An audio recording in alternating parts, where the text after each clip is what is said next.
செய்திகள் பார்ப்போம். 12ஆம் வகுப்பு தேர்வு முடிவுகள் இன்று வெளியாக உள்ளது. ரிசல்ட் வரதாமே பாஸ் ஆயிடுவியா? அப்பா ஸ்டேட் ஃபர்ஸ்ட் எடுப்பா, நல்லா எழுதிக்கிறேன். நீ தான் ஃபெயில் ஆயிட்ட. தம்பி பாத்தியா, மானத்தை காப்பாத்த வந்த புள்ளடா அவன். 12ஆம் வகுப்பு தேர்வில் ஃபெயிலான மாணவனை விஷம் வைத்து கொலை செய்த தகப்பனா. உன்னை பத்தி பேசிட்டான் பாத்தியா? டேய் புள்ளையா, என்ன வீட்டுல போட்டுக்க ட்ரெஸ் இல்லையா? பாய சுத்தி தெரிஞ்சிட்டு இருக்க.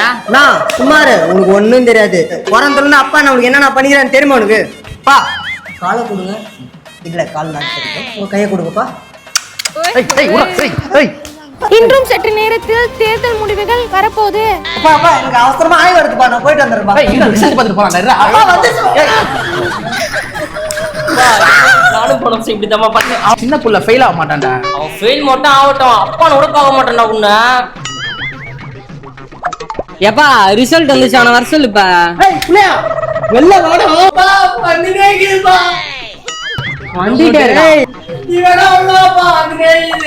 நம்பர் சொல்றா, நாங்களே பாரு ரிசல்ட். 2588 அதுக்கப்புறம் தெரியலப்பா.